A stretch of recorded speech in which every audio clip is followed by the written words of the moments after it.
हे दोस्तों, मैं चिराग एक और वीडियो के साथ। तो आज हम कवर कर रहे हैं टीडीएस और टीसीएस के 40 एमसीक्यूज।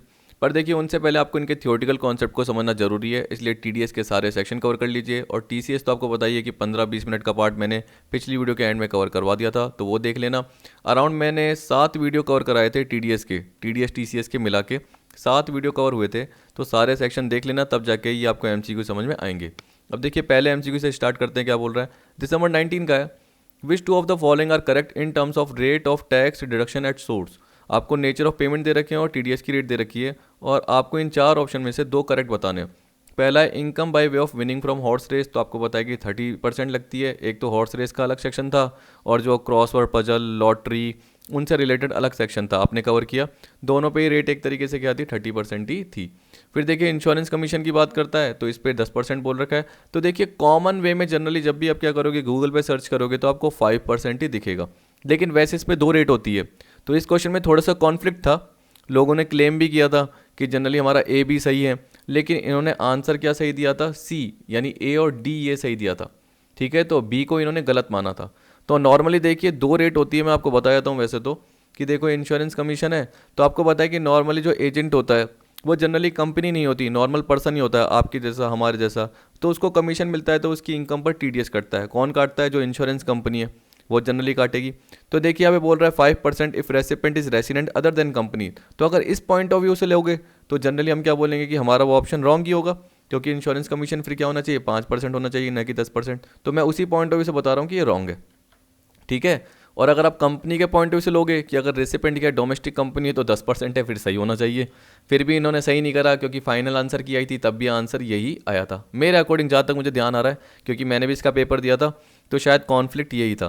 तो हम बोल सकते हैं कि इंश्योरेंस कमीशन मेरे अकॉर्डिंग तो अभी गलत होगा, क्योंकि नॉर्मली जो रेट होती है जब भी आप सर्च करते हो तो 5% ही दिखती है, क्योंकि नॉर्मल एजेंट के केस में। ठीक है। फिर देखिए, rent of plant and machinery की बात करता है, तो उस पर तो आपको पता है कि 2% ही लगता है।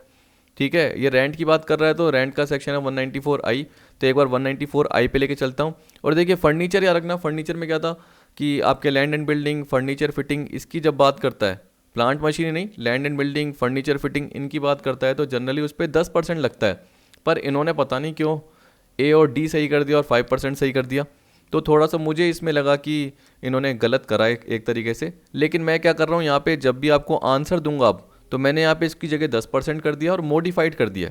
क्या लिख दिया? मॉडिफाइड। तो थोड़ा मैंने क्या कर दिया, अभी के अकॉर्डिंग चेंज कर दिया, क्योंकि देखिए अब रेट आएगी, तो रेट जनरली मुझे पता है कि 10% है, जिसमें मैंने बताया था एक्सक्लूडिंग जीएसटी। चलिए एक बार आपको दिखाई देता हूँ, जिससे थोड़ा सा आपको सेटिस्फेक्शन मिल जाएगा। तो देखिए, मैं पीडीएफ पे आ गया हूँ। अब मैं सीधा आपको 194I पे लेके चल लेता हूँ। ये देखिए, मैं आ चुका हूँ यहाँ पे 194I पे, टीडीएस ऑन रेंट।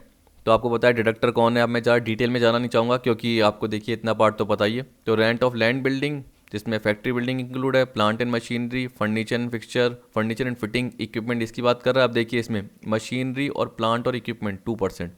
अभी देखिए, मैंने आपको बोला लैंड एंड बिल्डिंग, लैंड और बिल्डिंग इंक्लूडिंग फैक्ट्री बिल्डिंग, या बोल रहा है कि लैंड के साथ जुड़ी हुई बिल्डिंग जिसमें फैक्ट्री बिल्डिंग आ गई, या फर्नीचर और फिटिंग आ गया, तो उसमें देखिए क्या है, 10% है। ठीक है। और मशीनरी प्लांट इक्विपमेंट पे 2% है। तो आप देख सकते हैं कि मशीनरी प्लांट इक्विपमेंट की बात कर रहा है, तो चलो वो तो गलत ही है, तो इसको भी हटा दीजिए। लेकिन रेंट ऑफ फर्नीचर कहाँ से सही होगा? ये भी तो जनरली रेंट ऑफ फर्नीचर आप देखिए 10% ही है। तो मैं बोल सकता था कि देखिए, अगर कंपनी के पॉइंट ऑफ व्यू से लेते तो ए और बी, तभी लोगों ने क्लेम किया। फिर भी इन्होंने क्या सही किया, ए और डी सही किया। क्या सही किया? ए और डी सही किया। तो इसलिए मैं क्या बोल रहा हूँ कि मैंने यहाँ पर जब भी आपको आंसर प्रोवाइड किया सॉल्यूशन, तो यहाँ पे मैंने इसकी जगह 10% रेट कर दिया, क्योंकि फर्नीचर पे क्या है, रेंट 10% है, और यहाँ मॉडिफाइड लिख दिया है, जिससे आपको थोड़ा सा ध्यान आ जाएगा। ठीक है। तो इसलिए मैं सी ऑप्शन ही मान रहा हूँ, और डी को मैंने मॉडिफाइड कर दिया। फिर सेकंड देखिए, which two of the following are correct about TDS certificate, इसकी बात कर रहा है। तो आप देख सकते हैं TDS on non salary payment form 16, देखिए उल्टा होगा। टीडीएस ऑन सैलरी पेमेंट पे फॉर्म 16 होगा, और TDS on non salary payment पे फॉर्म 16A होगा, आपको यही पता है। TDS on sale of property पे क्या होगा, फॉर्म 16B, और टीडीएस ऑन रेंट पे क्या होगा, फॉर्म 16C। तो हम क्या बोल सकते हैं, ये तो गलत हो गया, ये भी गलत हो गया, क्योंकि यहाँ पे होना चाहिए था फॉर्म 16A जबकि फॉर्म 16 है। यहाँ पे होना चाहिए था आपका कितना, फॉर्म 16, जबकि फॉर्म 16A दे रखा है। तो इसलिए ये दोनों गलत हो गए, क्योंकि अपोजिट हो गए एक तरीके से, जबकि सी और डी बिल्कुल ठीक हो गए। तो हम क्या बोलेंगे, हमारा जो ऑप्शन होगा वो क्या होगा, सेकंड का बी। आप बोलोगे सर कैसे पता? तो देखिए, बिल्कुल नीचे जाइए, ये मैं 40 क्वेश्चन के बिल्कुल एंड में चले गया, और यहाँ पे देखिए मैं आ गया इशुएंस ऑफ सर्टिफिकेट टू पेई। फॉर्म 16 है तो देखिए TDS on salary payment, form 16 है TDS on non salary payment, जबकि जो ऊपर ऑप्शन थे उसमें उल्टा दे रखा है, वो ऐसे दे रखा है, ठीक है, उल्टा दे रखा है इसलिए रॉन्ग हो गया, लेकिन 16B और 16C सही दे रखा है। अब देखिए यार रखना टीडीएस ऑन सैलरी पेमेंट है तो जनरली वो ईयर फ्रीक्वेंसी, क्योंकि आपको पता है कि सैलरी मंथली आप कमा रहे हो तो हर बार तो जनरली नहीं कटेगा, तो टीडीएस ऑन सैलरी पेमेंट नहीं, वैसे तो कट जाता है, पर देखिए ये सर्टिफिकेट की बात कर रहा है तो सर्टिफिकेट के केस में तो ईयरली है। फिर 16A की बात कर रहा है नॉन सैलरी पेमेंट में तो क्वार्टरली है, क्या है, क्वार्टरली। और 16B और 16C में देखिए एवरी ट्रांजेक्शन की बात कर रहा है, क्योंकि आप प्रॉपर्टी रेगुलर थोड़ी बेचते हो, ठीक है, तो TDS on sale of property की बात कर रहा है। तो ये जनरली सेक्शन इसलिए आया था कि अपन क्या कर रहे हैं, नॉर्मल प्रॉपर्टी बेच रहे हैं, और मैंने आपको बताया था कि उस केस में कंसिडरेशन जो होना चाहिए वो 50 लाख से ज़्यादा का होना चाहिए, ये मैंने आपको बताया था। देखिए कंपलसरी एक्विजिशन की बात नहीं कर रहा, मेरे हिसाब से ये सेक्शन था 194 IA समथिंग कुछ ऐसा था जो मैंने इमोल प्रॉपर्टी के सेल का आपको बताया था। वैसे ही रेंट का है उसका टीडीएस है तो वो भी एवरी ट्रांजेक्शन पे। अब देखिए वापस से ऊपर आ जाते हैं फटाफट से, देखिए मैं आ गया, तो देख सकते हैं कि इसका जो आंसर होगा वो क्या होगा, जो ये सेकंड वाला है इसका जो आंसर होगा वो क्या होगा, बी होगा, ठीक है, सी और डी ये ठीक है। फिर देखिए बोल रहा है which two of the following are correct about the due date of issue of TDS certificate. तो देखिए फॉर्म नंबर 16 तो आपको पता है सैलरी पेमेंट, वहाँ पे एनुअल बिल्कुल ठीक है, बिल्कुल ठीक आ रहा है। फिर देखिए उसके बाद बोल रहा है फॉर्म नंबर 16 है क्वार्टरली की बात कर रहा है तो ये भी बिल्कुल ठीक है, क्योंकि फॉर्म 16 है TDS on non salary payment, तो देखिए 16 सैलरी पेमेंट उसका सर्टिफिकेट है, उसका फॉर्म नंबर है। वैसे 16A TDS on non salary payment, salary के अलावा जो पेमेंट है उसका ये फॉर्म 16 है, तो क्वार्टरली बिल्कुल ठीक है, ये दोनों ठीक है। Form number 16B TDS on sale of property, ऐसे आ रखी है every transaction, each transaction ET। और यहाँ पे फॉर्म नंबर 16C ये भी जनरली टीडीएस ऑन रेंट से रिलेटेड है, ये भी ET एवरी ट्रांजेक्शन, तो ये भी गलत है, ये भी गलत है, तो 3 का आपका क्या आएगा, A और B आएगा, तो यहाँ पे अपना आंसर होगा 3 का C। फिर देखिए 4 का, क्योंकि देखिए मैं 40 क्वेश्चन पूरे कवर कराऊंगा तो मेरे हिसाब से अराउंड 50 से 55 मिनट की वीडियो बन जाएगी, क्योंकि मेरे को आपको क्या करने पड़ेंगे, पर्टिकुलर सेक्शंस भी वहाँ पर लेके जाना पड़ेगा, तो इसलिए थोड़ा सा टाइम लग जाएगा, आप देख सकते हैं। वैसे कुछ कुछ तो सिंपल होंगे, उसमें जल्दी जल्दी बता देंगे और क्या। Under section 271C of the Income Tax Act 1961, the amount of penalty for failure to deduct tax at source is 10% of tax which is otherwise deductible under section 194C, 100% of tax which is otherwise deductible under section 194C। देखिए पढ़ के देख लीजिए, फिर 200% है, फिर 300% है। देखिए बोल रहा है कि 271C जब भी आप गूगल पे सर्च करोगे तो उसमें क्या बोल रहा है कि अगर आपने, कह रहा है कि TDS डिडक्ट नहीं करा तो उस पर जनरली पेनल्टी का पार्ट क्या है, जितना आपका TDS होगा, जितना आपका TDS की रेट के अकॉर्डिंग टैक्स निकलेगा, पूरा का पूरा 100% आप पर पेनल्टी लगेगी, याद रख लेना। 271C जाके देख लेना, यही बोल रहा है कि जितना आपका TDS होगा उतना 100% आपकी पेनल्टी लग जाएगी। तो देखिए 100% of tax which is otherwise deductible under section 194C, उतनी ही आपकी पेनल्टी भी लग गई। तो फोर्थ का क्या है, बी। फिर देखिए tax is required to be deducted at dash from payment made to a resident on winning from lottery. तो आपको विनिंग फ्रॉम लॉटरी वाले पार्ट में मैंने बताया था कि जब रेसिडेंट से रिलेटेड बात कर रहा है तो उसमें सरचार्ज, हेल्थ एंड एजुकेशन से इसका पार्ट नहीं आता, ठीक है, ये आपको ध्यान है। तो फिफ्थ का क्या आएगा आपका, ए आएगा, 30% आएगा, ना कि बी आएगा, ये रख लेना। एक बार मैं आपको दिखा भी देता हूँ जनरली इसका सेक्शन, जिससे आपको थोड़ा आइडिया हो जाएगा। देखिए पर्टिकुलर इस सेक्शन में आ चुका हूँ, सेक्शन 194B है, लॉटरी, क्रॉसवर्ड पजल, जनरली इसकी बात कर रहा है। तो आप देख सकते हैं रेसिडेंट पर्सन है तो 30%, नॉन रेसिडेंट है तो 30% plus surcharge plus health and education से। तो पेमेंट किसको किया जा रहा है, यानी किसको मिल रहा है अमाउंट, लॉटरी का, रेसिडेंट पर्सन को, तो 30% ही है। तो हमारे केस में यही था। अगर टोटल विनिंग 10,000 या उससे कम है तो उस केस में एग्जम्पशन होगी, TDS नहीं कटेगा, ठीक है। और आपको पता है कि देखिए जैसे काइंड में है तो जनरली आपको क्या करना पड़ेगा, TDS का अमाउंट देना पड़ेगा, तब जाके वो पर्टिकुलर चीज़ मिलेगी। जैसे कार जीती आपने तो कार का जो भी TDS का अमाउंट है वो आपको सामने वाली कंपनी को या जिसने आपको लॉटरी का अमाउंट दिया है वो आपको देना ही पड़ेगा सामने वाले को, TDS एक तरीके से अमाउंट जो भी है टैक्स का, तब जाके आपको वो कार, मोटरसाइकिल जनरली मिलेगी, क्योंकि वो काइंड में है। ठीक इसी तरीके से कैश काइंड भी बताया था, तो एक बार जाके डिटेल में देख लेना, आपको वहाँ पे पता चल जाएगा। हॉर्स रेसेस का इसलिए बता रहा हूँ क्योंकि देखिए same to same rate of TDS है, कह रहा है see section 194B, same to same rate है, और जो अमाउंट है जनरली वो भी वही है सेम, कि 10,000 तक के या 10,000 या उससे कम तक के अमाउंट पे TDS का पार्ट नहीं कटेगा, एग्जम्प्ट है। तो same to same horse races में भी पर्टिकुलर प्रोविजन सेम ही लग रहे थे। तो देखिए आप देख सकते हैं यहाँ पे जो आएगा वो रेसिडेंट के केस में 30% आएगा, तो फिफ्थ का ए है। सिक्स देखिए tax is required to be deducted at dash from payment made to a road transport operator who declares that he does not own more than 10 goods carriages. ठीक है, तो देखिए जनरली ये मैंने जहाँ तक ध्यान है पेमेंट टू कॉन्ट्रैक्टर सब कॉन्ट्रैक्टर में बताया था, उसमें जैसे मैंने क्या बताया था, जो रोड ट्रांसपोर्टर है जिससे हम एक तरीके से ट्रांसपोर्ट सर्विस लेते हैं, तो आपको पता है कि फ्रेट पे करना पड़ता है। ठीक है, तो ये बोल रहा है कि अगर रोड ट्रांसपोर्टर को जो आप फ्रेट पे करोगे तो इसकी ये इनकम होगी, तो उस पर आप टीडीएस काटिए, ये बोल रहा है। लेकिन कब काटेंगे, जब आप क्या बोल रहा है कि 10 से ज़्यादा ट्रक रख के बैठे हो, जब 10 से ज़्यादा, अगर आप 10 से कम, ये बोला does not on more than 10, तो 10 या उससे कम ट्रक रख के बैठे हो और आपने पैन भी फर्निश कर दिया, तो उस केस में टीडीएस काटने की जरूरत नहीं है। कह रहा है tax is required to be deducted at nil if he furnishes the PAN from payment made to a road transport operator who declares that he does not own more than 10 good carriages. तो देखिए इस case में मैंने क्या बोला कि अगर मैं टीडीएस काट रहा हूँ तो कब काट रहा हूँ, जब सामने वाले के पास 10 से ज़्यादा ट्रक है। अगर 10 या उससे कम ट्रक है और एक तरीके से पैन नंबर भी फर्निश कर दिया, सामने वाले जो रोड ट्रांसपोर्टर हैं उसने हमें क्या दे दिया, पैन भी दे दिया, तो उस केस में nil nil if he furnishes the PAN, अगर सामने वाले ने हमें पैन कार्ड भी दे दिया और उसके जो ट्रक हैं वो 10 से कम है, does not own more than 10 या उससे कम है। तो एक बार चलो 194 किस पे चले आते हैं, 1C पे चले आते हैं, जिससे आपको पता चल जाए पेमेंट टू सब कॉन्ट्रैक्टर क्या बात कर रहा है। तो देखिए मैं यहाँ पे आ गया, देखिए अच्छा हुआ यही सेक्शन यहाँ पे कवर है। देखिए सेक्शन ढूंढने में टाइम लगता है, तो मेरे को वीडियो भी उसी अकॉर्डिंग बनानी पड़ती है और मेरे को क्या करना पड़ता है, पर्टिकुलर बोलना भी उसी अकॉर्डिंग पड़ता है। तो कुछ अगर मिस्टेक हो जाती है तो मुझे करेक्ट कर देना, बता देना कि सर मैंने गलती कर दी है। देखिए no TDS in such cases, payment to contractor in a business of leasing hiring good carriages not owning more than 10 trucks at any time and who furnishes PAN to payer. और उसने क्या कर दिया, पैन नंबर दे दिया pair को। देखिए pair क्या हूँ, जैसे मैं, मुझे पता है कि मैंने सर्विस ले ली, क्योंकि मुझे पता है कि रोड ट्रांसपोर्ट जो भी कंपनी है वो मुझे सर्विस प्रोवाइड करती है किसकी, ट्रक की, क्योंकि मुझे लोडिंग अनलोडिंग के लिए ट्रक चाहिए होता है, मुझे अपने माल लाने ले जाने के लिए ट्रक की ज़रूरत होती है। तो जनरली एक तरीके से वो रोड कैरीज की सर्विस या गुड्स कैरीज की सर्विसेज मुझे प्रोवाइड करती है, और मैं क्या करता हूँ, जो फ्रेट है वो सामने वाले को देता हूँ। तो मैं हो गया पेयर और ये हो गया पेई।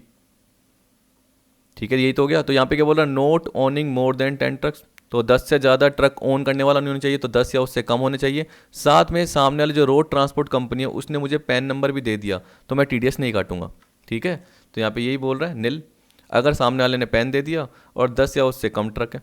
फिर देखिए 7th, tax is required to be deducted at dash from rent payable on plant and machinery to a resident assuming PAN details are available. देखिए अभी अभी मैंने आपको बताया था प्लांट एंड मशीनरी, उस पर जनरली कितनी रेट थी, उस पर थी 2%। प्लांट एंड मशीनरी इक्विपमेंट पे याद रखना 2%। इसके अलावा लैंड बिल्डिंग, या आपको पता है कि उसमें फैक्ट्री बिल्डिंग भी है, land appurtenant to building. इसके अलावा साथ में क्या बोल रहा है कि बिल्डिंग के साथ या लैंड के साथ जो बिल्डिंग जुड़ी हुई है वो पार्ट हो गया, उसमें फैक्ट्री बिल्डिंग भी आ गई, फर्नीचर एंड फिटिंग भी आ गई, तो उस पर 10% है एक्सक्लूडिंग जीएसटी। ठीक है, यहाँ पे 2% है प्लांट एंड मशीनरी के केस में और इक्विपमेंट के केस में 2%। पैन डिटेल अवेलेबल, देखो पैन डिटेल अवेलेबल नहीं होगी तो आपको मैंने क्या बताया था, 2% या 20%, 2% या 20% विच इज हायर, तो 20% लग जाएगी, क्योंकि सामने वाला जिसकी इनकम पर हम टीडीएस काट रहे हैं उसने पैन नंबर ही नहीं दिया हमें, तो हम तो हायर रेट से ही करेंगे। क्योंकि 206AA समथिंग ये मैंने सेक्शन आपको बताया था, जिसमें बताया हायर रेट से आप टीडीएस काट सकते हो अगर सामने वाला आपको पैन नंबर नहीं दे रहा। तो 7th का आपका डी हो गया। 8th देखिए, tax is required to be deducted at dash from interest payable to resident assuming PAN details are available. अब देखिए इसमें मैं कौन सा बोल सकता हूँ, रेट कौन सी अवेलेबल होगी, वैसे 10%। क्या होगी, 10%। आप बोलोगे सर इंटरेस्ट वाला सेक्शन कौन सा है, तो देखिए 2 सेक्शन थे, एक बार आपको बता देता हूँ। देखिए एक तो ये सेक्शन था इंटरेस्ट ऑन सिक्योरिटी, सेक्शन 193। इसमें डिडक्टर में क्या बोल रहा है, every person paying interest on security. तो आपको पता है, मैंने बताया था सिक्योरिटीज़ के केस में क्या होंगे, शेयर्स, डिबेंचर्स, बॉन्ड, यही होंगे। तो जनरली एवरी पर्सन में इसका मतलब क्या होगा, कंपनी होगी, क्योंकि कंपनी ने क्या कर रखे होंगे, शेयर्स डिबेंचर इशू कर रखे होंगे। और रेसिडेंट जैसे आपके जैसे हमारे जैसे पर्सन ने, किसी डोमेस्टिक कंपनी ने जनरली क्या कर रखे होंगे, उसको खरीद रखे होंगे। ठीक है, तो उस पर उन्हें क्या मिलेगा, फ़ायदा मिलेगा। क्या फ़ायदा मिलेगा, इंटरेस्ट का पार्ट मिलेगा। तो हमारी इनकम होगी और कंपनी क्या करेगी, उस पर्टिकुलर इनकम पर टीडीएस काटेगी, कितना, 10%। ये बताया था। कहाँ पर टीडीएस नहीं है, जनरली ये दे रखे हैं, तो एक बार आप ये पढ़ लेना, या मैंने पर्टिकुलर उस वीडियो में आपको बता दिया था। फिर देखिए इसके बाद बताया था TDS on interest other than interest on securities. तो यहाँ पे जनरली वो डिडक्टर आ जाएंगे, या हम बोल सकते हैं जरूरी नहीं कि यहाँ पे कंपनी का केस है, क्योंकि यहाँ पे वो डिडक्टर आ जाएंगे जो इसके अलावा हैं। All person other than individual HUF, तो यहाँ पे हम बोल सकते हैं बैंकिंग कंपनी आ जाएगी, कोऑपरेटिव सोसाइटी आ जाएगी, जहाँ पर हम क्या करते हैं अपनी एफडी करवा लेते हैं और वो हमें क्या देते हैं, इंटरेस्ट देते हैं। तो आपको बताया कि 40,000 तक, 40,000 या उससे कम इंटरेस्ट बन रहा है एग्रीगेट में तो एग्जाम्प्ट होगा। और अदर केसेस में यानी एक पर्सन ने दूसरे पर्सन को एडवांस दिया, लोन दिया और उस पर इंटरेस्ट का पार्ट बन रहा है, तो जैसे मेरी इंटरेस्ट की इनकम हो रही है तो 5,000 तक पे क्या हो जाएगा, एग्जाम्प्ट हो जाएगा और उससे ऊपर पे क्या होगा, टीडीएस कटेगा। तो सामने वाला जो पे करने वाला है वो टीडीएस काटेगा 10%। तो दोनों ही केसेस में तो आप इसके अकॉर्डिंग मान सकते हैं 10% है और क्या 194A के अकॉर्डिंग। अमेंडमेंट में क्या था, पहले जनरली यहाँ 10 था, उसकी जगह 40 हो गया। अब देखिए जो रेसिडेंट सीनियर सिटीजन है उसमें 40 की जगह लिमिट क्या एग्जाम्पशन की, 50,000 है। अगर एज 60 ईयर उससे ज़्यादा की है तो उस केस में एफडी पर जो इंटरेस्ट होता है उसकी 50,000 तक एग्जाम्पशन है और नॉर्मल बाकी सबके लिए 40,000 तक की एग्जाम्पशन है। लेकिन कब, जब आप बैंक में करवाते हो, कोऑपरेटिव सोसाइटी से रिलेटेड किसी बैंक में, पोस्ट ऑफिस जनरली इसमें जमा कराते हो तब। और बाकी अदर जैसे क्या करते हो, किसी और को एडवांस दे देते हो ऐसी नॉर्मल पर्सन को, तो उस केस में 5,000 तक एग्जाम्प्ट है। उससे ज़्यादा क्या होगा, जैसे 6,000 हो गया, 7,000 हो गया, तो पूरे अमाउंट पे टीडीएस कटता है, एक्सिस पे नहीं कटता। एक्सिस पे सिर्फ एक ही केस में कटता है 194N में, जिसमें आपका कैश जमा है बैंक में और 1 करोड़ से ज़्यादा हो जाता है। कहने का मतलब 1 करोड़ से ज़्यादा निकाल लेते हो, जैसे आप 1 करोड़ 10 लाख निकाल लेते हो, तो जो 10 लाख का अमाउंट है, जो ये 10 लाख का अमाउंट है, 1 करोड़ 10 लाख में से मैंने 1 करोड़ हटा दिए तो 10 लाख का 2% टीडीएस कट जाएगा। ठीक है, तो 8 का क्या आ गया आपका, अभी तो 8 पढ़ रहे हैं तो इसका आएगा ए। 9 देखिए, tax is required to be collected on sale of scrap, तेंदुलीव, एल्कोहलिक लिकर, तो ऑल ऑफ द अबव आएंगे। इसमें समझाने की जरूरत भी नहीं है, पिछली वीडियो के एंड पार्ट में 15-20 मिनट का पार्ट है तो वो आप देख सकते हैं, आपको समझ में आ जाएगा। तो 9th का क्या होगा आपका, डी होगा। फिर देखिए 10th में, TDS is not required to be deducted under section 194A if the amount of interest on loan does not exceed। तो देखिए अभी अभी बताया था इंटरेस्ट ऑन लोन का अमाउंट क्या है, 5,000 से ज़्यादा नहीं हो, क्योंकि देखिए जब बैंक में करवाते हैं तो वो FD के फॉर्म में होता है। अभी आप देख सकते हैं कि अभी अभी जस्ट बताया कि जब बैंक क्या कर रहा है, aggregate interest paid by bank, तो बैंक में तो हमने FD करा रखी होगी। कोऑपरेटिव सोसाइटी से रिलेटेड जो बैंक है उसमें FD करवा रखी होगी, पोस्ट ऑफिस उसमें जमा करा रखे होंगे पैसे, तो हमें इंटरेस्ट देंगे। ठीक है, वैसे मान के चलिए कि अगर हमने किसी को एडवांस दिया है तो हमें इंटरेस्ट देगा, तो हमने उसको लोन दिया है वो हमें इंटरेस्ट देगा। तो हमारी टोटल जो इनकम होगी वो 5,000 तक अगर है या उससे कम है तो उस पर टीडीएस नहीं कटेगा, लेकिन उससे ज़्यादा है तो उस पूरी इनकम पर क्या हो जाएगा, 10% से टीडीएस कट जाएगा। तो यहाँ पे देखिए एग्जाम्पशन की लिमिट क्या है, TDS is not required to be deducted. कब, अगर आपने लोन दिया और उस पर इंटरेस्ट मिल रहा है तो 5,000 तक की इनकम पर आपका टीडीएस नहीं कटेगा, यानी सामने वाला पर्सन नहीं काटेगा। ठीक, तो 10th का आपका हो गया ए। 11 देखिए, on salary tax is required to be deducted at the time of payment और crediting the employee which is earlier, crediting the employee, और सी ऑप्शन है पेमेंट और डी है रिटायरमेंट ऑफ एम्प्लॉय। तो देखिए 11th का जो अपना होगा वो क्या होगा, eight the time of payment, क्योंकि जनरली जब मैंने आपको PDF कवर कराई थी तो उसमें मैंने नीचे आपको ये बता दिया था जैसे आप अदर प्रोविजंस कवर करोगे, ठीक है, देखो ये रहा अदर प्रोविजंस कवर करोगे तो सीधा ही आ गया, अच्छी बात है। सेक्शंस दे रखे थे तो आप देख सकते हैं कि जो सैलरी से रिलेटेड था वो 192 था on the date of payment, 192 salary से related on the date of payment, इस तरीके से आपको ध्यान रखना था, यही मैंने बताया।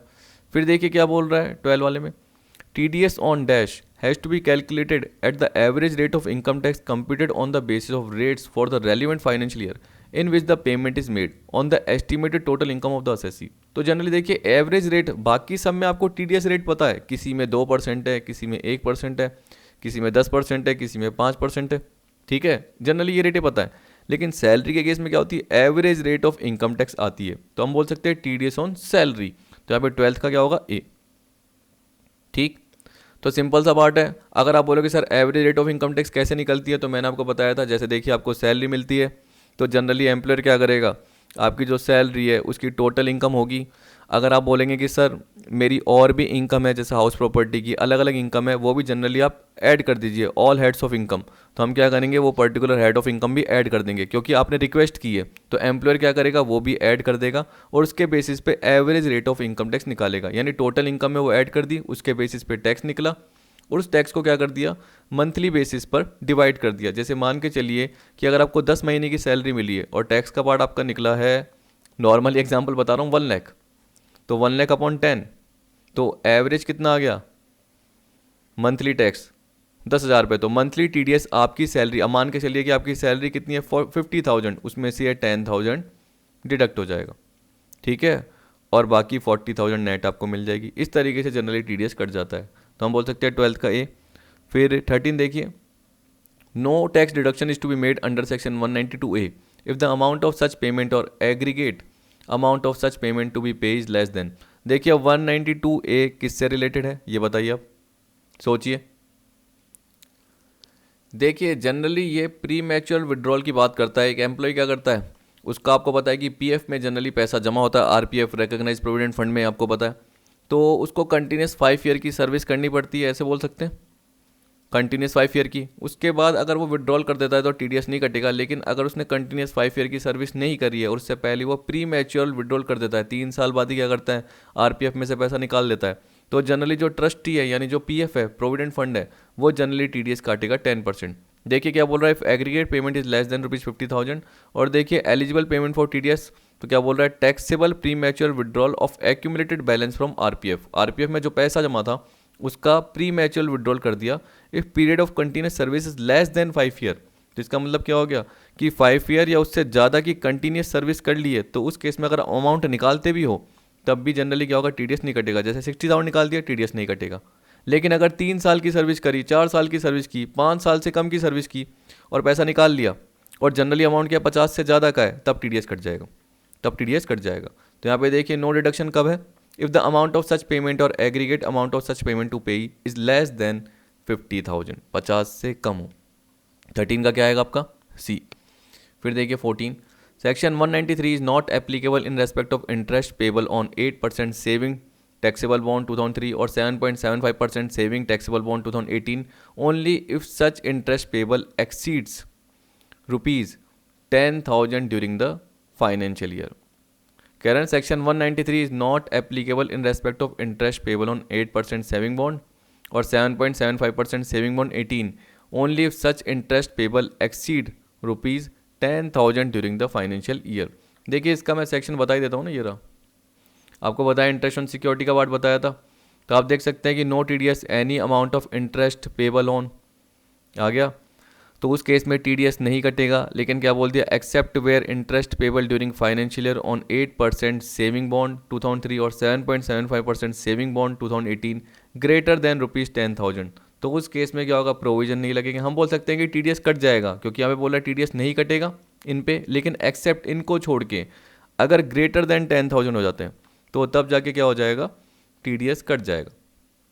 ठीक है, तो शायद मेरे हिसाब से थोड़ी सी गड़बड़ हो गई है। ऐसे बोल सकते हैं कि सेक्शन 193 एप्लीकेबल हो जाएगा, क्योंकि टीडीएस का पार्ट तो कब लगेगा, अगर जो इंटरेस्ट पेबल है वो 10,000 से ज़्यादा एक्सीड हो जाता है।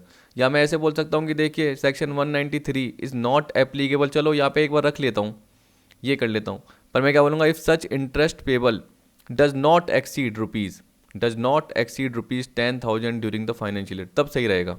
तो थोड़ा सा मॉडिफिकेशन हो गया इसमें, क्योंकि देखिए क्या बोल रहा है, section 193 is not applicable in respect, तो कब नहीं होगा, जब इंटरेस्ट पेबल इससे एक्सीड नहीं होता तब होगा ना, यानी 10,000 से ज़्यादा नहीं होता, क्योंकि 10,000 से ज़्यादा है तो तब तो टीडीएस का पार्ट लग ही रहा है। क्योंकि देखिए एक्सेप्ट क्या बोल रहा है यहाँ पे, पहले देखिए बोल रहा है टीडीएस नहीं है, तो security of central government state government TDS नहीं है, लेकिन कब होगा टीडीएस, एक्सेप्ट का मतलब क्या है, कब टीडीएस होगा, अगर जो पर्टिकुलर ये बॉन्ड आपने परचेज किए हैं और उस पर आपको इंटरेस्ट मिल रहा है और जो इंटरेस्ट है वो 10,000 से ज़्यादा का है, तब आपकी इनकम पर टीडीएस कटेगा। तो हम बोल सकते हैं सेक्शन 193 इज़ एप्लीकेबल, ऐसे बोल सकते हैं, कब, जब 10,000 से ज़्यादा का बन जाए इस पर्टिकुलर बॉन्ड्स और इस 7.75% वाले बॉन्ड पे। फिर 15 देखिए क्या बोल रहा है, सेक्शन देखिए section dash applies only to interest other than interest on security. अब पूरा पढ़ के देख लेना, वैसे तो आपको पता है कि जनरली देखिए पूरा पढ़ के भी देख लिया होगा आपने। तो ये section interest other than interest on security की बात है, अभी भी जस्ट आपको बताया था ये वाला, क्योंकि मैं टाइम वेस्ट नहीं करना चाहता, नहीं तो वीडियो फालतू की लेंथी बन जाएगी। और सिंपल से प्रोविजन मैंने कवर कराया है, क्योंकि मोस्टली एग्जाम में रेट से रिलेटेड आते हैं, तो मैं चाहता था कि सारी की सारी रेट्स कवर हो जाए, इसलिए मैंने मोस्टली 40 क्वेश्चन में वो सेक्शंस लिए हैं जो आपके एग्जाम में आ सकते हैं।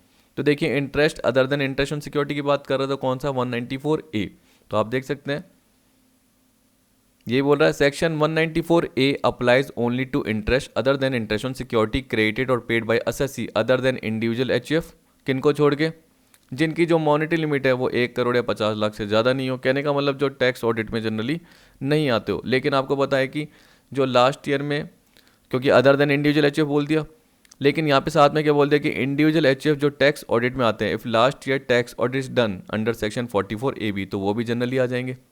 तो यहाँ पे जो अदर देन इंडिविजुअल एचयूएफ है, इसका मतलब क्या है कि जनरली वो टैक्स ऑडिट में नहीं आते, लेकिन जो टैक्स ऑडिट में आते हैं वो भी डिडक्टर के फॉर्म में आ सकते हैं। तो डिडक्टर के फॉर्म में वो नहीं आएंगे जो टैक्स ऑडिट में नहीं आते। तभी जनरली क्या होता है, जब भी थियोरटिकल पॉइंट पढ़ते हो तो इस टाइप की लाइन आ जाती है। तो इतना ज़्यादा डिटेल में जाने की जरूरत नहीं है, बस आपको ये कवर कर लेना है कि interest other than interest on security 194A। फिर देखिए 16, और आपको पता है कि अगर मैं इंटरेस्ट ऑन सिक्योरिटीज़ की बात कर रहा हूँ इसकी, तो 193, ठीक है। फिर 16 है, इसमें क्या बोल रहा है, the limit under section 194A is ₹50,000 in case of payee being resident senior citizen and ₹40,000 in other cases in respect of interest paid on. अभी अभी जस्ट बताया, time deposit with a banking company, time deposit with a cooperative society engage in banking business and deposit with post office under notified scheme. तो देखिए मैंने क्या बताया, banking company में आपके टाइम डिपॉजिट है, टाइम डिपॉजिट में फिक्स डिपॉजिट भी आ जाती है कि आपने बैंक में एफडी करवा रखी है, और रिकरिंग डिपॉजिट भी आ जाती है कि आप मंथली मंथली जमा करा रहे हो, ठीक है, और एक पर्टिकुलर मैच्योरिटी पर आपको अमाउंट मिल रहा है। मंथली मंथली में क्या होता है, आपको पता है कि जैसे मैंने अभी 10,000 जमा करा है तो उसका इंटरेस्ट लगेगा, उसका इंटरेस्ट मुझे मिलेगा। फिर मैंने अगले महीने 10 जमा करा है, फिर आपको पता है कि अगले 20 पे लगेगा, क्योंकि 10 तो पहले से जमा थे, 10 और जमा हो गए, फिर मैंने और 10 जमा करा है, फिर 30,000 हो गए। जनरली इस तरीके से मेरे इंटरेस्ट का पार्ट क्या होता जाएगा, बढ़ता जाएगा। तो वो रिकरिंग डिपॉजिट हो गया। वैसे ही एक फिक्स डिपॉजिट होता है कि मैंने अभी जमा करा दिए, और मैच्योरिटी पर क्या होगा, इंटरेस्ट के साथ जुड़ के मुझे अमाउंट मिल जाएगा। अभी मैंने एक फिक्स अमाउंट जमा करा दिया। वैसे ही कोऑपरेटिव सोसाइटी जो बैंकिंग बिजनेस में एंगेज है, उसमें टाइम डिपॉजिट करा दिए, या पोस्ट ऑफिस के साथ डिपॉजिट करा दिए। जो पोस्ट ऑफिस में जो गवर्नमेंट क्या करती है, नोटिफाइड स्कीम्स लेके आती है उसके अकॉर्डिंग, तो हम क्या बोलेंगे, ए और बी दोनों। तो 16 का आएगा ए और बी बोथ, ठीक है। फिर देखिए, according to provisions of section 194B, every person responsible for paying to any person, whether resident or non-resident, any income by way of winning from lottery, crossword puzzle, card game, other game of any sort will be charged to income tax at flat rate of 30% if the amount of payment exceed rupees। अगर amount of payment क्या होता है 10,000 रुपये से ज़्यादा, क्योंकि 10,000 तक का अमाउंट होता है तो उस पर TDS का पार्ट नहीं कटता। लॉटरी के केस में, क्रॉसवर्ड पजल के केस में, और इसके अलावा अलग से एक सेक्शन था 194BB जो कि हॉर्स रेसेस की बात करता है, उसके केस में भी, ठीक है। तो याद रखना कि 10,000 तक TDS नहीं है, लेकिन उसके बाद TDS है। 18 देखिए, the rate of TDS under section 194C on payment to contractor would be. अब देखिए, कॉन्ट्रैक्टर को पेमेंट कर रहे हैं, उस केस में रेट ऑफ TDS क्या है, वुड बी, किसको पे कर रहे हैं, where the payee is other than individual HF। जहाँ पे पे क्या है, इंडिविजुअल HF के अलावा है, तो उस केस में 2% है। अगर वो इंडिविजुअल HF होता तो 1% होता। एक बार चाहे आपको दिखा देता हूँ, जिससे आपकी थोड़ी सी जो शंका है वो दूर हो जाए। देखिए 194C आ गया मैं यहाँ पे, और देख सकते हैं मैंने क्या बताया, अदर देन इंडिविजुअल HF। मेरे क्वेश्चन में ये पूछा गया है तो 2% है, तो मेरा आंसर तो ये होगा। लेकिन अगर इंडिविजुअल HF होता तो 1% होता। इस तरीके से कवर करते रहिए, जिससे आपको ध्यान आता रहेगा। आप देखिए, इंडिविजुअल HF की बात कर रहा है, क्योंकि अदर देन इंडिविजुअल HF ज़्यादा लगेगा, इंडिविजुअल HF के केस में कम लगेगा। अगर पेई जिसको इनकम मिल रही है वो इंडिविजुअल HF है तो 1% कम TDS कटेगा, और अगर इसके अलावा है तो ज़्यादा कटेगा। तो कॉमन लॉजिक भी लगा सकते हैं हम कि बाकी सारे तो कौन हो सकते हैं, क्या पता कोई कंपनी हो तो वो तो अच्छी इनकम कमाती हो, ठीक है। आपको पता है कि जैसे पेमेंट टू कॉन्ट्रैक्टर, तो हमें पता है कि कॉन्ट्रैक्टर कौन है, सामने वाला कौन है, पर्सन, एक अच्छा पर्सन है, एक अच्छी कंपनी है, एक ऑर्गेनाइजेशन है बड़ी, तो जनरली उस केस में उस पर 2% काटेंगे। इंडिविजुअल HF है, नॉर्मल बिजनेस करते हैं, आपको पता है, तो उस केस में 1%। वैसे तो नॉर्मल बिजनेस नहीं होगा, क्योंकि आपको पता है कि जब मैंने 194C बताया तो डिडक्टर कौन होंगे, इंडिविजुअल HF में जो टैक्स ऑडिट में आते हैं, तो जनरली इनका टर्नओवर भी बड़ा होगा, लेकिन बाकी ऑर्गेनाइजेशन से कम ही होगा। बाकी लोकल अथॉरिटी हो गई, स्टेचुटरी कॉर्पोरेशन हो गए, वो ज़्यादा हो गए, ठीक है। तो उस केस में TDS की रेट 2% और इंडिविजुअल HF के केस में 1%। तो अभी हमारा केस है अदर देन इंडिविजुअल HF, तो 2%। 18 का बी आ गया।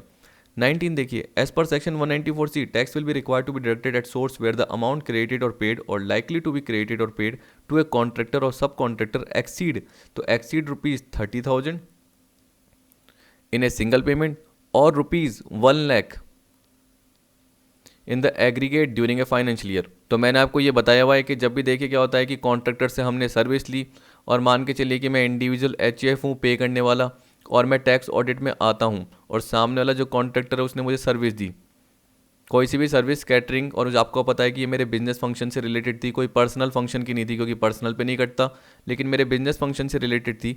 तो उस केस में 40,000 रुपये का पेमेंट हुआ, तो 40,000 का मैं TDS काट दूंगा, ठीक है। और आपको पता है कि मैं इंडिविजुअल HF हूँ, तो उस केस में या कॉन्ट्रैक्टर क्या है वो कौन होना चाहिए। जैसे 1 मिनट रुकिए, हाँ बिल्कुल ठीक है यही पार्ट। वैसे देखिए अगर अगर ये बोल रहा है कि जैसे अमाउंट क्या बन जाते हैं, आपको पता है कि 25,000 का अमाउंट बन गया एक, फिर एक क्या बन गया आपका 20 का अमाउंट बन गया एक, इसी तरीके से 30 का अमाउंट बन गया, इस तरीके से बोल रहा है। तो ऐसे करते करते क्या है, टोटल मिला के साल का अमाउंट 1 लाख से ज़्यादा बन गया, तो उस केस में तो क्या होगा, एग्रीगेट पेमेंट भी देखा जाएगा और एक साथ टीडीएस लग जाएगा, यानी पूरे अमाउंट पे टीडीएस कट जाएगा। ठीक है, तो 19 का हमारा क्या होगा, ए आंसर होगा। 19 का क्या होगा, ए। 20 देखिए, for ensuring a proper mechanism for reporting of transaction and collection of tax in respect of sum paid under life insurance policy which are not exempt under section 10 subsection 10D, section 194DA provides for deduction of tax at the rate of. तो देखिए इसमें तो generally cover करनी पड़ेगी, मेरे को जहाँ तक ध्यान आ रहा है कि इसमें अभी मैंने आपको करवाया था वैसे तो ये 194DA LIP से रिलेटेड है, तो 5% है, कितनी है 5%। तो एक बार मैं देख लेता हूँ, वैसे 5% ही है। हाँ देखिए पर्टिकुलर मैं पीडीएफ पे आ चुका हूँ। तो इंश्योरेंस कंपनी क्या कर रही है, एक रेसिडेंट पर्सन है, payment of maturity amount of life insurance policy का अमाउंट पे कर रही है। और याद रखना कि ये सेक्शन 10 सबसेक्शन 10D में एग्जेम्प्ट नहीं होनी चाहिए। तो 31/8/19 तक जनरली क्या इंश्योरेंस कंपनी जो रेसिडेंट पर्सन को मैच्योरिटी का जो पूरा अमाउंट पे करती थी तो 1% टीडीएस काटती थी पूरे अमाउंट पर। लेकिन 1/9/19 यानी 1 सितंबर 2019 या उसके बाद जनरली 5% काटेगी। लेकिन कितने पे, जो इनकम है, इनकम का मतलब क्या हो गया कि जितना भी जो मैच्योरिटी का अमाउंट हुआ था उसमें से जितना आपने इंश्योरेंस प्रीमियम का अमाउंट पे कर दिया वो लेस करने के बाद बाकी जो इनकम आपकी बची हुई है, कहने का मतलब जितना भी टोटल सम जो रिसीव हुआ है उसमें से इंश्योरेंस प्रीमियम का आप अभी तक जितना पेमेंट कर चुके हो वो लेस करने के बाद। तो देखिए ये चेंज हो चुका है, पहले क्या था एंटायर पेमेंट पे।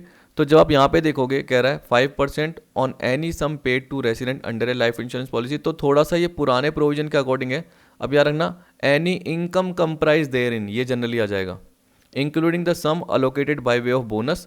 तो जनरली जब भी आपको सम मिलता है तो उसमें बोनस भी मिल सकता है। जैसे 5 लाख, आपको पता है कि 2 लाख का प्रीमियम आपको पे करना है और मैच्योरिटी पर 5 लाख मिलेंगे, पर साथ में उसके साथ आपको 40,000 बोनस भी मिल जाएगा। तो मैं क्या बोलूँगा, टोटल सम कितना रिसीव हो आपको 540, उसमें से प्रीमियम कितना पे हो गया अब वो लेस करोगे। पर जो ये पर्टिकुलर लाइन दे रखी है वो पुराने प्रोविजन के अकॉर्डिंग दे रखी है एनी सम पेड, लेकिन इसकी जगह आप क्या कर देना any income therein. Generally क्या है कि जो भी इनकम है, तो इनकम क्या होगी 540 में से जो प्रीमियम अमाउंट पे किया है वो लेस करने के बाद जो इनकम आ रही है वो 340 आ रही है, उसका 5% टीडीएस कटेगा। ठीक है, जिस भी पर्सन को मिल रहा है उसको कट के ये अमाउंट मिल जाएगा 5% कट के, तो हम बोल सकते हैं 5%। फिर 21 में क्या बोल रहा है, under section 194G the person responsible for paying to any person who is और has been stocking distributing purchasing और selling lottery ticket any income by way of commission remuneration और prize by whatever name called on lottery ticket in an amount exceed rupees. तो देखिए मैंने आपको बताया था 194D 194G याद रख लेना। डी मतलब कौन सा, इंश्योरेंस कमीशन, इस तरीके से याद रखना है। 194G जो कि आपका ये भी आप पढ़ रहे हो, जिसको commission on sale of lottery ticket बोलते हैं। और 194H जनरल कमीशन या ब्रोकरेज की बात करता है। तो मोस्टली सारे केस में क्या था आपका 15,000 तक एग्जाम था। तो बोल रहा है on lottery ticket in an amount exceeding rupees, अगर वो 15,000 से ज़्यादा एक्सीड हो जाती है तब जाके टीडीएस कटेगा, वरना टीडीएस नहीं कटेगा। तो 15,000 तक एग्जाम्प्ट है। सब में नॉर्मली 5% रेट थी, लेकिन एक केस में जब 194D का केस करोगे इंश्योरेंस कमीशन तो 5% भी है और 10% भी है। ठीक है, आपको पता है कि डोमेस्टिक कंपनी के केस में 10%, और इसके अलावा जो नॉर्मल रेसिडेंट है डोमेस्टिक कंपनी के अलावा other than domestic company resident person है तो 5%। तो ये पार्ट था बस चेंज, और बाकी सब में तो 5% ये तो लगी रही है। और 15,000 की तो तीनों में ही सेम है एग्जाम्पशन। तो अपना होगा 15,000 की 15,000 से एक्सीड होगा तब जाके क्या कटेगा, टीडीएस कटेगा। 21 का जो होगा आपका क्या होगा, C. 22 no deduction under section 194I shall be made where the amount of such income or the aggregate of the amount of such income created or paid or likely to be created or paid during the financial year to the extent of the pay does not exceed। तो देखिए 194I अभी आपको generally कितनी बार बताऊं, ये किसकी बात करता है, रेंट की बात करता है। अब देखिए 194I में अमेंडमेंट भी हुआ, आपको पता है पहले 1,80,000 की थी, तो पहले आप क्या बोलते थे, पे डज नॉट एक्सीड रुपीज़ 1,80,000, लेकिन अब क्या बोल रहा है 2,40,000 से ज़्यादा एक्सीड नहीं होनी चाहिए। नो डिडक्शन, कब डिडक्शन नहीं करेंगे, जब जनरली जो पेमेंट है वो 2,40,000 तक है, 2,40,000 से ज़्यादा नहीं होना चाहिए। चलिए एक बार 194I दिखाई देते हैं। ये देखिए, ये दिखाया था मैंने आपको 194I, तो यहाँ पे देख सकते हैं एग्रीगेट ऑफ रेंट पेड और क्रिएटेड लेस देन और equal to 240 during a financial year to a person. इसी तरीके से गवर्नमेंट को पे किया है और REIT को पे किया है। ठीक है, ये समथिंग वही था ना, real estate investment trust, real estate investment trust, ये आ गया। तो 22 का अपना होगा डी। देखिए 180 मत करना, ये पहले का था। जो असेसमेंट है 2021 के अकॉर्डिंग बता रहा हूँ तो 240 होगा। अब देखिए याद रखना कि जब अपना एग्जाम आएगा तो जो चेंज होंगे, और मुझे पता है कि असेसमेंट 21-22 के अकॉर्डिंग भी मुझे कुछ बताने पड़ेंगे चेंज, जैसे TCS के प्रोविजंस में चेंज हुआ है तो मैं बाद में कवर कराऊंगा। अभी तो मैंने आपको असेसमेंट 2021 के अकॉर्डिंग ये बता दिया है, तो एक बार ये देख लेना, और फिर जो भी अमेंडमेंट है उसको बाद में हम क्या करेंगे, एग्जाम से थोड़ा पहले ही कवर कर लेंगे। 23 का देखिए सी, 23 का सी पहले आंसर बोल दिया। Under section 194IB tax has to be deducted at source only if amount of such rent exceed ₹50,000 for a month और part of the month during the previous year. अब देखिए 194IB क्या है, आप सोचिए। देखिए उसकी बात कर रहा है, जैसे मैंने स्टार सेलिब्रिटीज़ इसका पार्ट आपको बताया था, ध्यान हो तो आपको पता है कि वो भी जनरली क्या करेंगे, TDS काटेंगे चाहे उनकी टैक्स ऑडिट नहीं होती हो। तो ये जनरली प्रोविज़न ऐड किया गया था क्योंकि स्टार सेलिब्रिटी फ्लैट ले सकते हैं रेंट पे, उनके पास इतना किराया देने की एबिलिटी होती है, तो उस केस में वो 50,000 यानी 50,000 से ज़्यादा का रेंट पे कर सकते हैं। एग्जाम्पशन कब होगी, इफ़ रेंट पर मंथ और part of the month is less than और equal to 50,000 during the previous year. उससे ज़्यादा है तो जनरली क्या करेंगे, वो TDS काटेंगे। कब काटेंगे, आपको पता है कि जैसे वो मार्च तक रह रहे हैं तो मार्च का मंथ है उस वक्त पूरा TDS काट लेंगे एक साथ, ये भी बताया था। अगर वो वैकेंट कर रहे हैं, जैसे मान के चलिए जनवरी में वैकेंट कर रहे हैं, तो जनवरी का मंथ एंड मान लिया जाएगा। इस तरीके से मैंने आपको बताया था। तो थोड़ा थोड़ा आपको ध्यान दिला रहा हूँ मैं कि पर्टिकुलर कौन कौन से सेक्शन है, कौन सा आपको याद रखना है, क्योंकि ये इंपॉर्टेंट हो सकता है। 23 का सी याद रख लेना। 24 में क्या बोल रहा है, section dash provides for deduction of tax at source by a person responsible for paying to a resident any sum in the nature of compensation और द एनहांस कंपनसेशन और द कंसिडरेशन और the enhanced consideration on account of compulsory acquisition under any law for the time being in force of any immovable property other than agriculture land. देखिए मैंने आपको बोला था एक 194IA होता है जिसमें आप क्या कर रहे हो, अपनी इमोल प्रॉपर्टी सेल कर रहे हो, और आपको पता है कि कंसिडरेशन 50 लाख से जनरली क्या होना चाहिए, ज़्यादा होना चाहिए। वैसे देखिए एक 194LA होता है जिसमें कंपलसरी एक्विशन हो रहा है, तो आपको पता है कि उसमें एनी पर्सन दे रखा है डिडक्टर में, जाके देख लीजिए आपको पता चल जाएगा कि एनी पर्सन। लेकिन वहाँ मैंने क्या बताया, गवर्नमेंट ही होगी, क्योंकि गवर्नमेंट ही क्या करती है, आपका कंपलसरी प्रॉपर्टी का एक्वायर कर लेती है, क्योंकि वो आपके गवर्नमेंट के प्रोजेक्ट के बीच में आ रही है प्रॉपर्टी।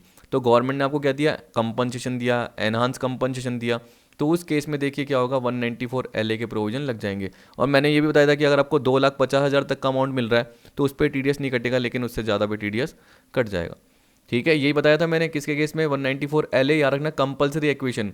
उसके अलावा जो पार्ट है वो जनरली 194IA की बात करता है, 194IA की। एक बार चाहे मैं आपको अभी दिखाई दूंगा, लेकिन मैं पहले 25 पढ़ लेता हूँ। 25 में क्या बोल रहा है, tax is not required to be deducted at source where the total amount of consideration for the transfer of immovable property is less than. अभी अभी जस्ट बताया मैंने कि 194IA, ठीक है, 194IA जो कि कंपलसरी एक्विशन की बात नहीं करता, याद रखना, 194LA करता है कंपलसरी एक्विशन की। 194IA इसके अलावा केसेस की बात कर रहा है जिसमें आप अपनी इमोल प्रॉपर्टी को ट्रांसफर कर रहे हो, जैसे आप सेल कर रहे हो तो सामने वाला जो खरीदने वाला है उस पर TDS काटेगा, लेकिन कम काटेगा अगर सेल वैल्यू 50 लाख से ज़्यादा की है, जिसमें मैंने बताया था सेक्शन 50C और सेक्शन 56(2) सबसेक्शन 10 यानी गिफ्ट के प्रोविजन भी लग जाते हैं और कैपिटल गेन के प्रोविजन भी लग जाते हैं स्टाम्प ड्यूटी वैल्यू के। अब देखिए जल्दी जल्दी इसलिए बता रहा हूँ क्योंकि प्रोविजंस आपने कवर किए हुए हैं। ये एक तरीके से रिवाइज पार्ट है, जब आप MCQs देखते हो तो आपको पुराने पार्ट रिवाइज हो जाते हैं, तो वीडियो को जरूर देखना। कई लोग MCQs को क्या करते हैं, इग्नोर करते हैं और सोचते हैं कि मुझे तो आ गया, लेकिन इससे एक तरीके से आपका पिछला पार्ट रिवाइज हो जाता है। देखिए आपको दिख रहा है TDS on transfer of certain इमोल property other than agriculture land 194IA, तो आप देख सकते हैं 1% TDS कटेगा। कब कटेगा, जब कंसिडरेशन क्या है 50 लाख से ज़्यादा, क्योंकि देखिए TDS कब नहीं कटेगा, जब consideration is less then ₹50 lakh, ये बोल रहा है। अब देख सकते हैं कि ये भी जनरली काम में आ जाएंगे, ये भी देखिए मैंने क्वेश्चन में कवर किए आगे कि फॉर्म नंबर 26Q भी क्या करना पड़ेगा, फर्निश करना पड़ेगा जो भी डिडक्टर है, कब, 30 दिन के अंदर, कब, जब डिडक्शन किया है उस महीने के अगले महीने, जिस महीने डिडक्शन किया है उसके अगले महीने के 30 दिन के अंदर फॉर्म नंबर 26 क्यू बी में चालान कम स्टेटमेंट फिल करना पड़ेगा। और फिर इसी तरीके से क्या बोल रहा है कि फॉर्म नंबर 16 भी, क्योंकि आपको पता है कि फॉर्म नंबर 16 किसकी बात करता है, TDS on sale of property की बात। तो deductor under section 194 I shell furnish TDS certificate in form number 16 ये किसको मिलेगा, पेई को मिलेगा। Within 15 days from the due date of furnishing the challan cum statement in form number 26 Q B, जिस आपने दिन क्या करा है, form number 26 Q B fill किया है, उसकी ड्यू डेट हो गई। तो आपको पता है कि ड्यू डेट क्या है कि 30 दिन के अंदर आपको फिल करना है। जैसे ही ये खत्म हो गई उसके 15 दिन के अंदर आपको फॉर्म नंबर 16 भी क्या करना पड़ेगा, पेई को देना पड़ेगा। तो ये भी आप ध्यान रखना, ये भी आ सकता है। अब देखिए इसी तरीके से क्या था, अभी मैं एलए बता रहा था आपको, देखिए ये रहा एलए। तो यही जनरली मैंने बताया। देखिए payment of compensation on acquisition of certain immovable property, तो आपको पता है कि 10% of initial enhance compensation, aggregate payment अगर लेस देन और इक्वल टू ₹2.5 लाख है तो टीडीएस नहीं काटा जाएगा। तो आपको पता है कि जनरली ये कौन एक्वायर करेगा, यहाँ पे दे रखा है एनी पर्सन, लेकिन आपको पता है कि कंपलसरी एक्वायर गवर्नमेंट ही करती है, क्योंकि आपकी प्रॉपर्टी गवर्नमेंट के प्रोजेक्ट के बीच में आ रही है। तो ये 194 एलए था और ये 194 आईए का पार्ट था। अब देखिए क्या बोल रहा है 26, every person responsible for deduction of tax under section 194 IA shall also furnish to Director General of Income Tax or any person authorized by him a challan come statement in the form number 26 QB electronically within 30 days from the end of month in which the deduction is made। देखिए यार ना question के ends में भी ये part cover कर रखे हैं, जिससे आपको ध्यान हो कि फॉर्म नंबर 26 क्यू बी किसके लिए होता है, चाहे एक बार देख लेना या पिछली वीडियो में मैंने आपको बता दिया था। देखिए TDS on sale of property 30 days from the end of the month in which TDS is deducted, जिस महीने में टीडीएस काटा है उसके अगले महीने के 30 दिन के अंदर। ठीक है, फिर आपको उसके अगले 15 दिन में, जो ये 30 दिन हो गए तो ये ड्यू डेट फिनिश हो गई, उसके अगले 15 दिन के अंदर फॉर्म नंबर 16 भी पेई को देना पड़ता है। तो ये तो रिटर्न का पार्ट है। ये क्या है, आपको क्या करनी है, क्वार्टरली रिटर्न पेश करनी है और ये आपको सर्टिफिकेट देना है पेई को। तो फॉर्म जो 16 है, 16B 16C, ये सर्टिफिकेट की बात करता है। और जो ये क्यू दे रखे हैं 26Q 24Q 26QB 26QC 27Q, ये जनरली सर्टिफिकेट की बात, ये जनरली रिटर्न की बात करता है। किसकी बात करता है, रिटर्न। चलिए वापस आ जाते हैं। तो देखिए 26QB, वैसे देखिए 27 में क्या है, वही वाला जो भी मैंने बताया फॉर्म नंबर 16B। तो 27 एक बार आप पढ़ के देख लेना, पॉज करके, आपको समझ में आ जाएगा 27A फॉर्म 16B। क्योंकि देखिए सेम टू सेम जो क्वेश्चन है वो रिपीट किए हुए मैंने, या हम बोल सकते हैं कि जो थ्योरेटिकल पार्ट है सेम टू सेम उसका पार्ट ही उतारा हुआ है। क्योंकि देखिए इससे ज़्यादा टिपिकल टीडीएस में आ ही नहीं सकते, क्योंकि टीडीएस में है ही क्या, प्रोविजंस है। और आपको पता है कि आपके न्यूमेरिकल क्वेश्चन तो आते भी नहीं हैं इसमें। फिर देखिए 28, इन case of payee engaged only in the business of call centre the deduction of tax at the source shall be. तो उस केस में आपको पता है कि कितना कटेगा, 2%। कितना कटेगा, ये जनरली मैंने 194C में बताया था, तो एक बार मैं आपको बता देता हूँ। 194C देखिए आ गया, मेरे को जहाँ तक ध्यान आ रहा है मैंने इसी में बताया था। नहीं जनरली, चलो देखते हैं एक बार। अरे हाँ ध्यान आ गया, 194J में जनरली बताया था मैंने आपको। तो देखिए 194C में नहीं, फी फॉर प्रोफेशनल सर्विस में बताया था। अब देखिए इतने सारे प्रोविजन है, क्या कर सकते हैं। ये देखिए 194J आ गया, इसमें बताया था, देख सकते हैं कहाँ पे दिख रहा है, ये रहा। इफ़ ए पे is engage only in the business of operation of call centre the tax shall be deducted at source eight the rate 2%।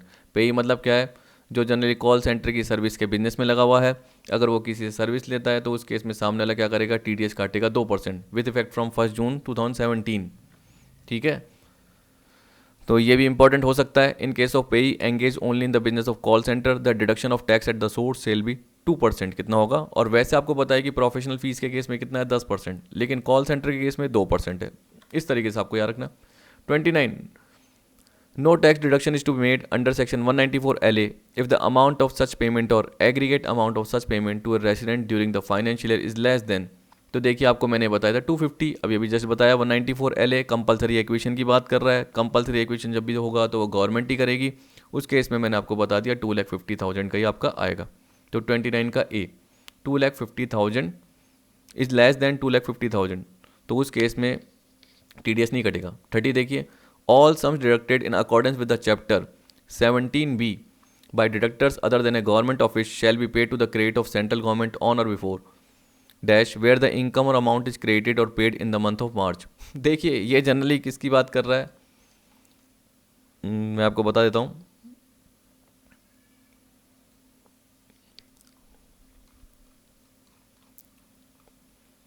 एक मिनट, मैं दूसरी पीडीएफ में चले जाता हूँ क्योंकि दूसरी पीडीएफ में कवर कराया था। देखिए पर्टिकुलर इस पीडीएफ में आ चुका हूँ, ढूंढना पड़ता है बहुत ज़्यादा क्योंकि पीडीएफ में बहुत सारे पार्ट कवर है ना। तो देखिए deposit of TDS with in time limit, तो ये बोल रहा है कि टीडीएस काटा, फिर आपको पता है कि वो सेंट्रल गवर्नमेंट के क्रेडिट में जमा होगा यानी अकाउंट में जमा होगा। तो उस केस में अगर गवर्नमेंट ही है इस केस में टीडीएस काटने वाली, तो सेम डे में अगर चालान पेश नहीं करा, चालान पेश किया है तो क्या होगा, जिस महीने में टीडीएस काटा है उसके अगले महीने की 7 दिन, आपको पता है 7 दिन, तो 7 दिन के अंदर जनरली टीडीएस क्या करना होगा, गवर्नमेंट में जमा कराना पड़ेगा, गवर्नमेंट के ही डिपार्टमेंट को, क्योंकि गवर्नमेंट ने ही टीडीएस काटा है, चालान पेश नहीं करा, तो ऑन द सेम डे चालान पेश किया है, तो 7 दिन का टाइम। फिर देखिए when the assessing officer permits quarterly payment of tax, तो ये मैंने अलग से बता दिया था तो ज़्यादा डिटेल में जाने की जरूरत नहीं है, लेकिन इन एनी अदर केसेस की बात कर रहा है ये, क्योंकि देखिए बोल रहा है गवर्नमेंट के अलावा जब भी आता है एनी अदर केस तो आपको इसको कवर करना है।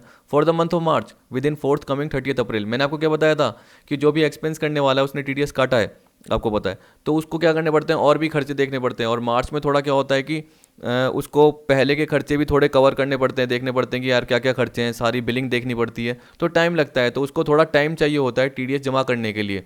तो उस केस में क्या बोल रहा है, विद इन फोर्थ कमिंग 30 अप्रैल, ताकि उससे कोई गलती ना हो, ठीक है। और मार्च के अलावा जो भी मंथ है तो उस केस में तो आपको पता है कि जिस महीने में टीडीएस काटा है उसके अगले महीने की 7 तारीख के अंदर, ये बताया था मैंने आपको पार्ट।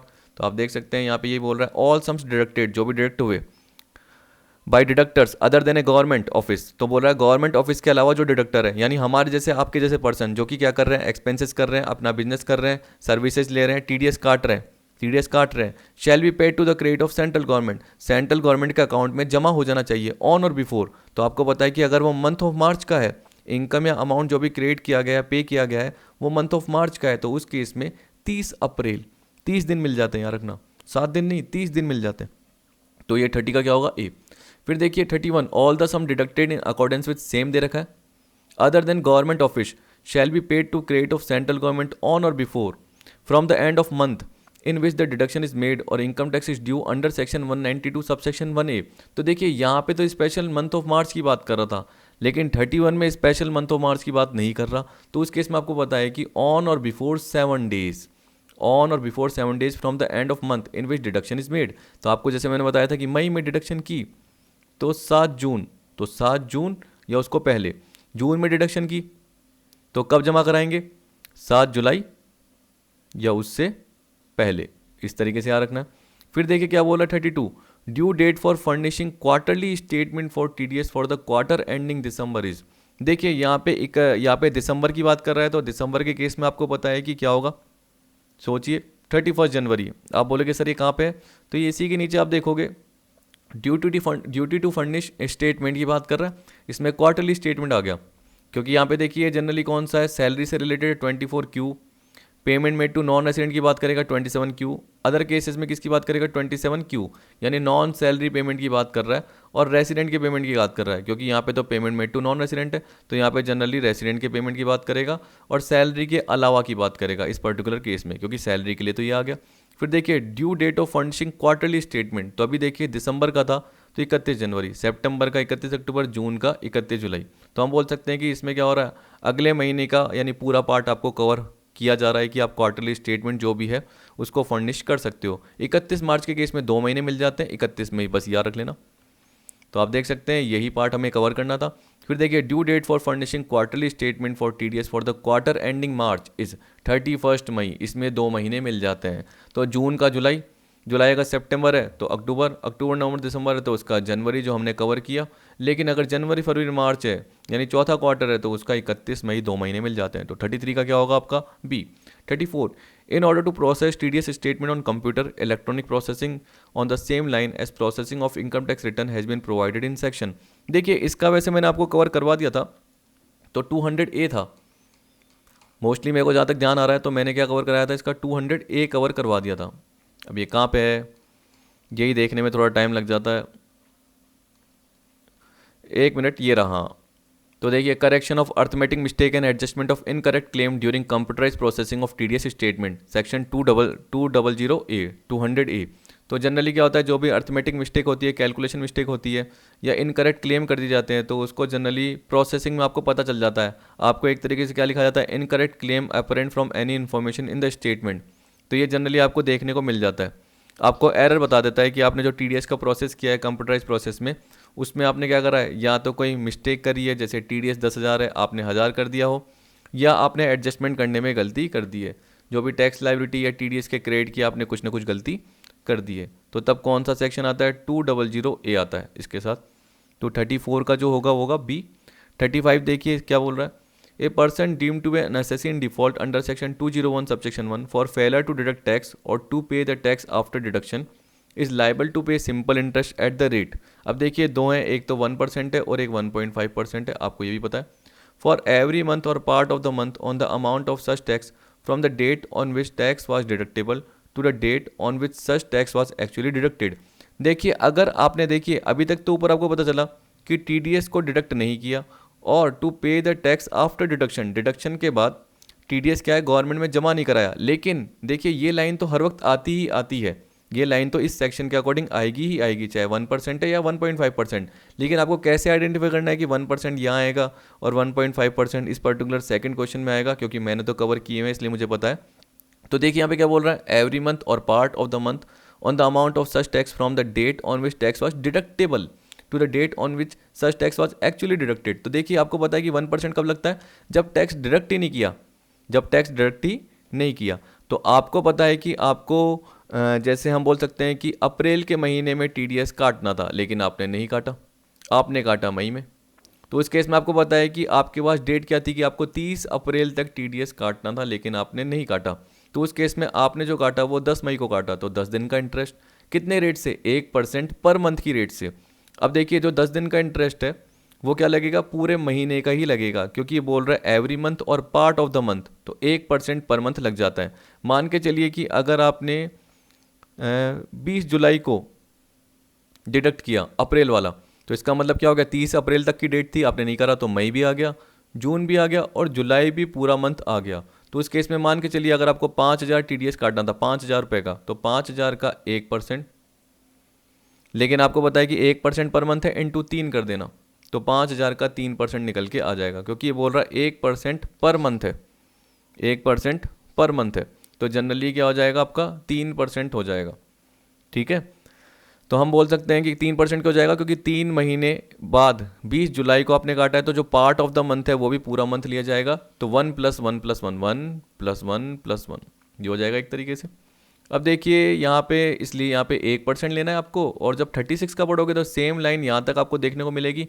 लेकिन जैसे आप इसके बाद देखोगे क्या बोल रहा है, such tax from the date on which tax was deducted to the date on which such tax is actually paid. इसका मतलब क्या है, टैक्स आप डिडक्ट कर चुके हो, लेकिन टैक्स आपने गवर्नमेंट में जमा नहीं कराया। तो इसका मतलब क्या है, आपने टैक्स क्या कर दिया, डिडक्ट कर दिया।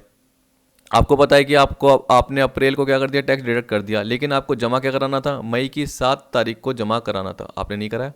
तो बोला such tax from the date on which tax was deducted to the date on which such tax is actually paid. तो सच टैक्स जो एक्चुअली पे करा है वो पूरा आ जाएगा। तो आपको पता है कि मई का पूरा महीना आ जाएगा, क्या पता आपने जो टैक्स जमा कराया वो जुलाई में जमा कराया, तो जून का पूरा महीना आ जाएगा, जुलाई का पूरा महीना आ जाएगा। लेकिन इस केस में इंटरेस्ट की रेट कितनी होगी, 1.5% होगी। तो 36 का क्या होगा, बी होगा। फिर देखिए क्या बोल रहा है 37, the rate of TCS under section 206C for alcoholic liquor for human consumption. तो कितनी रेट है इसकी, 1% है। एक बार TCS में जाके देख लेना आप, लास्ट पॉइंट में मैंने आपको बताए थे। देखिए ये रहा, एल्कोहलिक लिकर 1%, तेंदुली 5%, फॉरेस्ट लीज से रिलेटेड जो टिम्बर है, चाहे ऑब्टेन किए हो फॉरेस्ट लीज पे चाहे नहीं करे हो, 2.5%। इसके अलावा जो फॉरेस्ट प्रोड्यूस हैं 2.5%, किसको छोड़ के, तेंदुली को छोड़ के और टिम्बर को छोड़ के। स्क्रैप पे 1%, स्पेसिफाइड मिनरल्स पे 1%, जिसमें कोल, लिग्नाइट, आयरन और ये सारे आते हैं। मोटर कार जिसकी वैल्यू 10 लाख से ज़्यादा हो जाती है 1%, parking lot, toll plaza, mining, quarrying पे 2%। इस तरीके से याद रख लेना। तो देखिए ये बोल रहा है रेट ऑफ TCS कितनी है, 1% है। Rate of TCS under section 206C for timber obtain under a forest lease, तो मैंने आपको बताया था इसकी रेट क्या है, अभी अभी जस्ट 2.5%। तो ये बोल रहा है टिम्बर चाहे फॉरेस्ट लीज पे ऑब्टेन किए हो चाहे नहीं किए हो, 2.5% ही लगेगा। तो वैसे जाके देख लेना। हाँ बस ये देख लेना कि तेंदुलीव जो होते हैं ना उस पर जनरली 5% लगता है तेंदुलीव, तो वो डबल लगता है, इस तरीके से देख लेना। फिर देखिए क्या बोल रहा है 39, whether TCS at the rate 1% is applicable in case of sale to government department, embassy, consulates and United Nation institution of motor vehicle or any other goods or provision of services? No, क्योंकि आपको पता है कि जो buyer हो सकते हैं, देखिए हमने सेल करी सर्विस, हमने जो गुड्स बेचे या प्रोविजन ऑफ सर्विस दिए जो कि टीसीएस के अंदर, उसमें टीसीएस कलेक्ट करना जरूरी था, लेकिन हमने गवर्नमेंट डिपार्टमेंट को दिया, एम्बेसी को दिया, कॉन्सुलेट को दिया, यूनाइटेड नेशन इंस्टीट्यूशन को दिया, या किसी ऐसे पर्सन को दिया जो जनरली उसको क्या कर रहा है, खरीद रहा है पर्सनल कंजम्पशन के लिए, तो टीसीएस हम नहीं काटेंगे। ये मैंने बायर वाली डेफिनेशन में आपको बताई थी। तो आप देख सकते हैं बायर का मतलब क्या था, ये रहा, कहाँ गया, ये रहा, buyer for specific goods other than motor car means a person who obtain in any sale by way of auction, tender और any other mode specified goods और the right to receive any such goods but does not include. तो देखिए public sector company ये नहीं आएगा, central government नहीं आएगा, state government नहीं आएगा, एम्बेसी नहीं आएगा, हाई कमीशन नहीं आएगा, लेगेशन नहीं आएगा, कमीशन नहीं आएगा, कॉन्सुलेट नहीं आएगा। कॉन्सुलेट मतलब क्या होते हैं कि जो गवर्नमेंट के रिप्रेजेंटेटिव है वो क्या करते हैं, गवर्नमेंट के बाहर यानी सॉरी इंडिया के बाहर उनके ऑफिस बने होते हैं, तो एक तरीके से गवर्नमेंट के रिप्रेजेंटेटिव के फॉर्म में बाहर क्या करते हैं, सर्विसेज दे रहे होते हैं। And the trade representation of a foreign state and A club. तो देखिए इससे अगर क्लब भी क्या है, बायर है, तो उस केस में भी जनरली क्या है, वो बायर नहीं कहलाएगा टीसीएस के लिए, यानी उससे टीसीएस कलेक्ट नहीं कलेक्ट किया जाएगा, टीसीएस कलेक्ट नहीं किया जाएगा। A buyer in the retail sale of such goods purchased by him for personal consumption. Buyer ने जैसे एल्कोहलिक लिकर ली अपने पर्सनल कंजम्पशन के लिए, ये थोड़ी उस पर टीसीएस कट जाएगा, टीसीएस नहीं कटेगा क्योंकि उसने पर्सनल कंजम्पशन के लिए। लेकिन आपको पता है कि अगर एक बार है वो किसी से क्या करता है, एल्कोहलिक लिकर खरीदता है, तो वो आगे बेचने के लिए खरीदता है, तो ट्रेडर के केस में क्या है, जनरली वो बायर हो जाएगा, लेकिन अगर पर्सनल कंजम्पशन के लिए तो नहीं होगा। तो यहाँ पे हम क्या बोलेंगे, नो, क्या बोलेंगे, नो।